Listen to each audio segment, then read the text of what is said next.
Sauh berfungsi dengan mencengkam dasar laut, menggunakan beratnya, atau gabungan keduanya. Sauh diikat pada kapal dengan rantai atau tali, yang memindahkan daya pegangan sauh ke kapal. Sauh biasanya diperbuat daripada keluli tahan karat, aluminium, atau bahan tahan karat yang lain. Mata sauh atau tonjolan tajam pada sauh menggali ke dalam dasar laut. Berat sauh menyumbang kepada kuasa pegangannya. Rantai menghubungkan sauh ke kapal dan memindahkan daya pegangan sauh. Sauh mencipta rintangan yang menghalang kapal daripada bergerak. Terdapat faktor-faktor yang mempengaruhi cara sauh mencekam dengan baik. Jenis dasar laut mempengaruhi sejauh mana sauh berpegang. Sebagai contoh, pasir keras berpegang dengan baik, manakala kerang tidak berpegang dengan baik.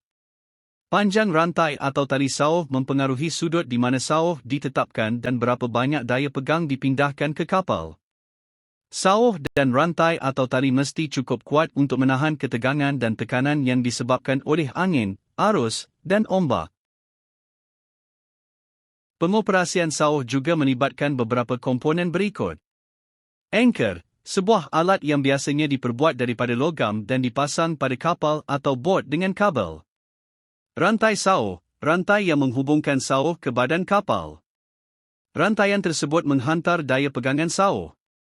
Winch sauh, sebuah alat yang membantu memegang dan menarik rantai sauh. Shunt adalah batang sauh di mana arah ditarik untuk menetapkan, menanam, sauh. Crown menghubungkan pelbagai bahagian sauh moden. Stok mengubah sauh menjadi sikap yang membolehkan flukis menggali ke dalam dasar laut. Float akan ditanam ke dalam dasar laut. Hujung flukir kadang-kadang dipanggil paruh.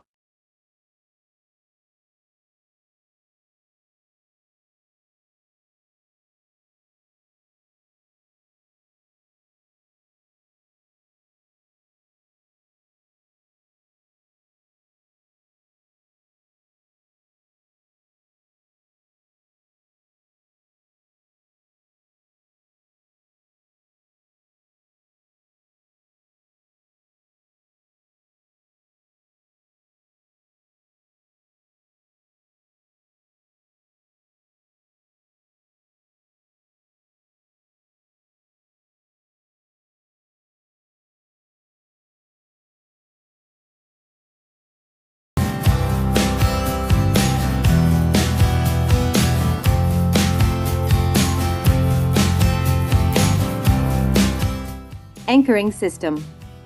Anchor chain.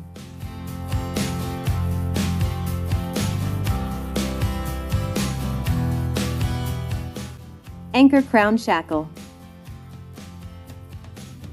The crown shackle connects the anchor through its shank to the chain.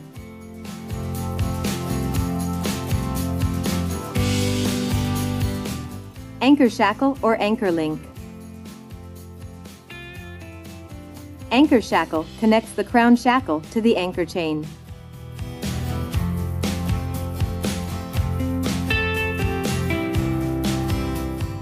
End link. A studless link connecting the anchor link and the enlarged link or directly to the swivel. Swivel.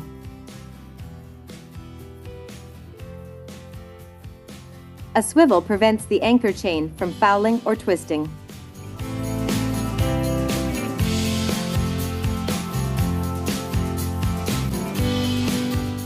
Enlarged link.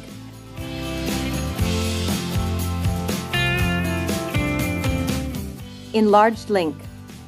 A studded link bigger than a common link.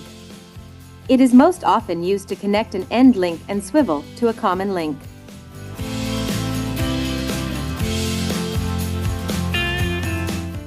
Common link. The individual links, with a standard full chain length of 27.5 meters, referred to as a shot or a cable.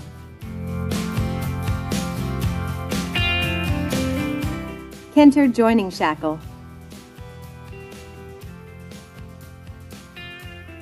A joining shackle used to join two stud link chain elements together.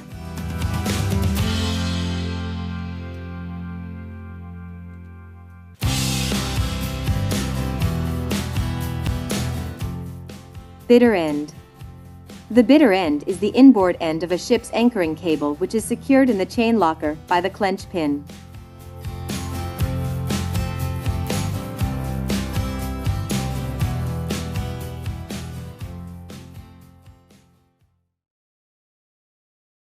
Anchor windlass. Ini adalah komponen paling penting dalam susunan Sauh yang digunakan untuk menurunkan dan menarik seluruh sistem apabila diperlukan.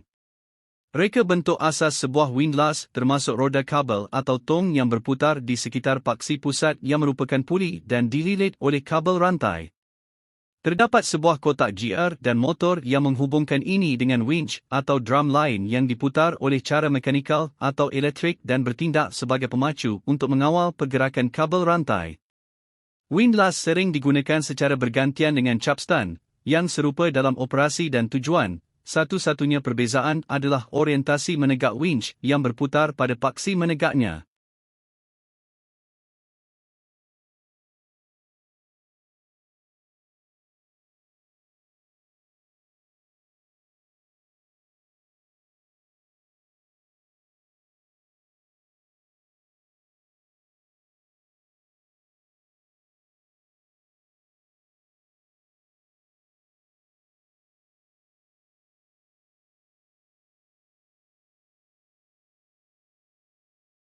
Do you remember the film Battleship, where the USS Missouri drops an anchor and appears to perform a handbrake turn? Well, there's a boatload of artistic license in use there, and the reality of anchoring large ships is somewhat different. Let's use this modern anchor as an example. It's a stockless or patent anchor and comprises the shank and the flukes. It gets its name because it doesn't have the stock that you would find on earlier anchors. This part here is the stock, which was used to keep the flukes pointing straight down into the seabed. The stockless anchor just uses a spread at the end of the flukes to stop it laying the wrong way. It lays flat, and when force is applied, the flukes bury themselves into the seabed. The seabed itself is critical to any anchoring procedure. Specifically, we're concerned about the nature of the seabed. Solid rock is pretty much useless. Apply force on an anchor resting on solid rock and it's just going to slide along. Seaweed can have the same effect, creating a mat that the anchor just glides over. Swap the weed out for pebbles or sand, however, and the anchor has a much easier time digging in. For the very best holding power, what you really want is something like soft mud. Anything that makes the bottom nice and sticky. Not only is the anchor itself going to dig in nicely, but the chain leading towards the anchor is going to get a good grip as well. That part is critical, because surprisingly, with massive ships it's not actually the anchor that holds them in place, it's the weight of the chain. The anchor is simply there to hold the end of the chain in position. It allows the chain to lay flat along the seabed before rising up to the ship. In this diagram, there's no force on the ship at all, and the anchor chain is just going straight down, running along the seabed to the anchor. We actually call it up and down, and it tells us that the ship is quite happy, not applying any weight to the anchor chain. If the wind or current starts to tug the ship backwards, the chain stretches out. As it starts to move, we get light weight, which increases through medium weight to heavy weight. These are all terms that the crew use to describe how the anchor chain looks, so that the bridge team know how much force the ship is applying to the cable. So, with the chain under heavy weight, you can see that it's stretched out at quite an angle. The anchor itself is just keeping the end of the chain in position, and the sheer weight of the chain is what's keeping the ship in position. The curve that the chain makes is called a catenary. It's a physics term that describes the curve made when a chain or a cable is suspended by its ends. As you apply more force pulling the ends apart, the catenary becomes straighter. It's absorbing the energy that you're putting into it. As soon as you stop applying the force, the chain falls back to its natural resting position. So, when the wind and the current ease, the ship stops applying force to the chain, and it falls back to its natural resting position, laying straight along the seabed and vertically up to the ship. If there's a sudden sharp tug on the ship, it doesn't snatch tight on the anchor chain. The chain gently lifts a bit straighter, absorbing the energy of that sharp tug. If the catenary wasn't there and all the weight was on the anchor alone, a sharp tug would likely break it free from the seabed. This is where the length of anchor chain becomes so important. If you let out a relatively short length, the anchor will bed down, but there'll be barely any scope left for absorbing any energy before the ship's applying force directly to the anchor itself. If instead you let out lots of chain, it's going to take a huge force to pull it tight before breaking the anchor free. But if it takes so much force to pull the anchor free, how can the ship ever get its anchor back? Well, when the ship isn't applying force to the chain, the windlass on the forecastle can quite easily start to heave. The ship uses its main engines to drive towards the anchor as she heaves. Eventually, she'll be in position directly above the anchor, continuing to heave on the chain. The end of the shank lifts, levering the flukes out of the seabed. The anchor is away. Now it's just a case of continuing to heave until the anchor returns home, with the shank safely inside the hawse pipe. Within the hawse pipe, there are powerful jets of water to wash the anchor chain as it's brought home. When you see water running out of a ship near the anchor, that's all it is, just the anchor washer running. Following the anchor chain into the ship, we can see the machinery at work. The chain leads up the hawse pipe, over the windlass, down the spurling pipe and into the chain locker. Within the chain locker, it's attached to the ship at the bitter end. Now, did you notice these markings along the chain itself? Those are used to indicate the length of the anchor chain. Anchor chains are produced in lengths of 90 feet or 27.4 meters. The lengths are joined together by joining shackles. Each joining shackle is painted red, indicating the joint. Then white links are painted on either side of the joining shackle, indicating how many shackles it is from the anchor. The first will have one white link either side, then 2 white links, 3 white links, and so on. It's an easy way for officers to know how many shackles are out. In this diagram, there are 5 shackles at the waterline, so there's 137 meters of anchor chain in the water. As we saw earlier, the more chain you have out, the better the holding power you can expect. So going back to the film we saw at the beginning, hopefully you can now imagine what would happen in reality. You can pay out the anchor chain and maybe at some point it will get a grip on the seabed. The chain will pull tight, absorbing more and more energy the whole time. Then, one of 2 things will happen. Either it's going to absorb enough energy that the ship will come to a gentle stop. Or, more likely, it will absorb some energy, then the chain will pull too tight and the anchor will jump out of the seabed and start bouncing along. The ship would literally be dragging her anchor. And that brings us to the end of today's video. Apologies for the delay since the last one. I'm hoping to be better this coming year and aiming to publish monthly now on the last Friday of the month. Either way, to stay up to date whenever I post new content, be sure to subscribe and turn on notifications. Until next time, thank you for watching, and goodbye.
These anchor drops get a little out of control. Today's video is on the top 5 anchor drop failures. Number 5. An anchor drop doesn't go well during sea trials of a new merchant vessel in Germany. The brake on the anchor winch failed to properly function.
Number 4. A US Navy ship conducts an anchor drop test during sea trials. Things get a little dangerous.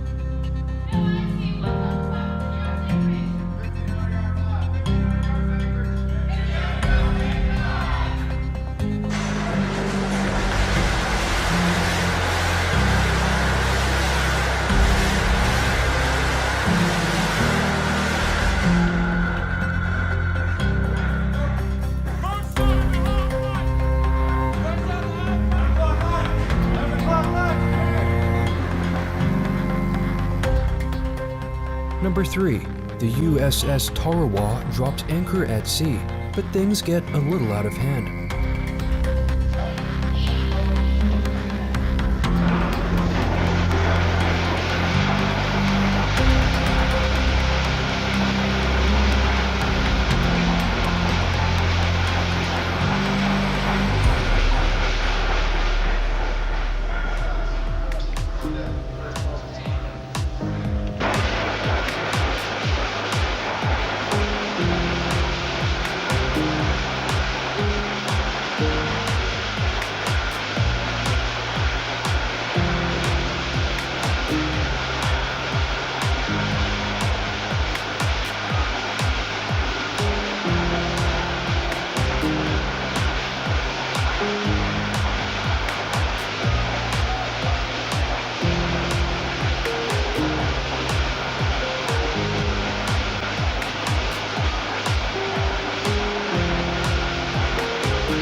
Number 2.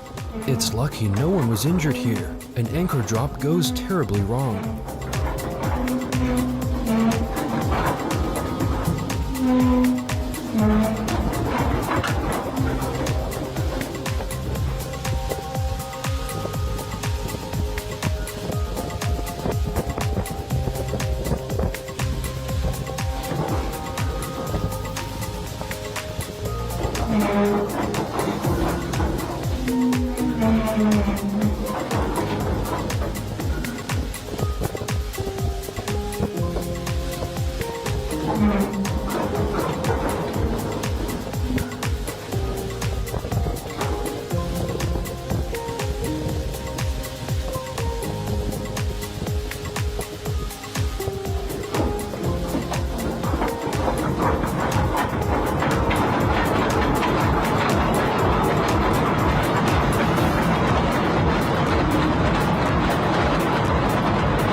This clip is only short, but this has to be number one. An anchor is accidentally dropped directly onto a tugboat.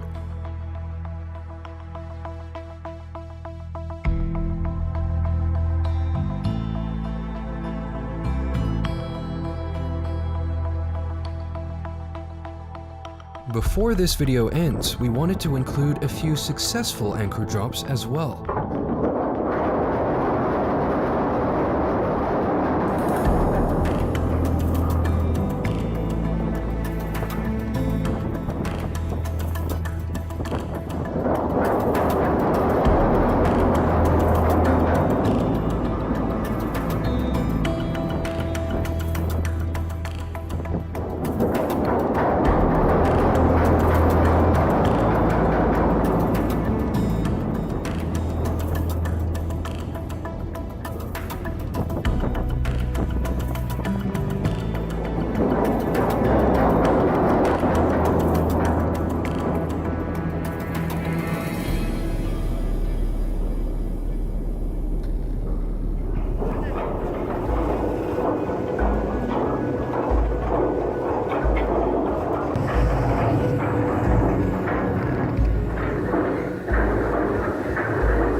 I hope everyone enjoyed today's video. Be sure to subscribe for more and check out my previous video on the top 5 largest boat-created waves.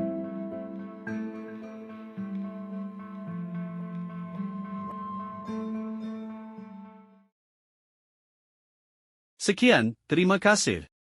Like, share dan subscribe.